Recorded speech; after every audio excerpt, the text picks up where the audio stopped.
स्वागत है दोस्तों आप सबों का हमारे इस नए ब्लॉग में।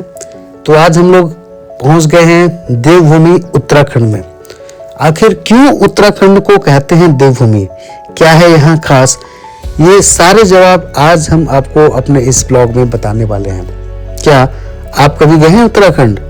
एकदम स्वर्ग सा दिखता है ये उत्तराखंड, और हो भी क्यों ना, भगवान ने स्वयं अपने हाथों से बनाया है इसे। दुनिया की सबसे सुंदर इमारतें और सुख सुविधाओं से सजे आलीशान घर इस देवभूमि की तुलना में रत्ती भर भी नहीं है। जी हाँ, कहते हैं ऋषि मुनियों ने सैकड़ों साल तपस्या करके इसे दिव्य भूमि बनाया है, जिसका वैभव पाने के लिए श्रद्धालु मीलों की यात्रा करके भगवान के दर्शन को आते हैं। देवभूमि उत्तराखंड, जिसकी हवा में है गंगा आरती की सुगंध और स्वयं में समेटे हैं ढेर सारी शीतलता।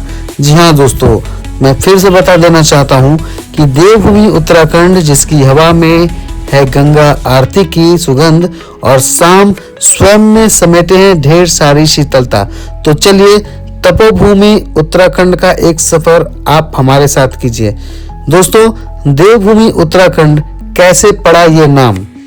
पूरे भारत में देवताओं, देवियों और महान ऋषियों ने जन्म पाया है, लेकिन उत्तराखंड को ही देवभूमि कहलाने का गौरव मिला।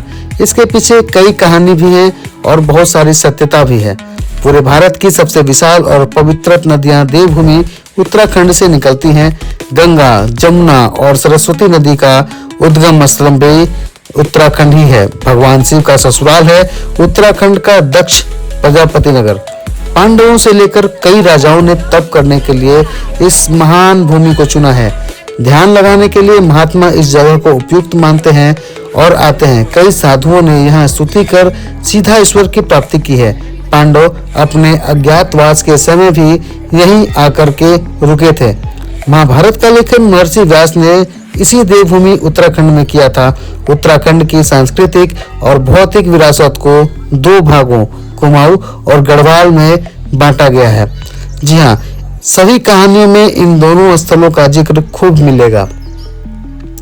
जिस देवभूमि उत्तराखंड को तपोभूमि की संज्ञा देते हैं हम, उसको बाद में हमारे ही नस्लों ने खून खराबे से गंदा कर दिया। उत्तराखंड के ऊपर पुरु वंश ने शासन प्रारंभ किया, जिस पर आगे चलकर नंद, मौर्य, कुषाण इत्यादि ने शासन किया। आगे इस पर ब्रिटिश ने भी राज किया। गढ़वाल के पश्चिमी हिस्से में बने भगवान बुद्ध की मूर्तियों का निर्माण सम्राट अशोक ने कराया था।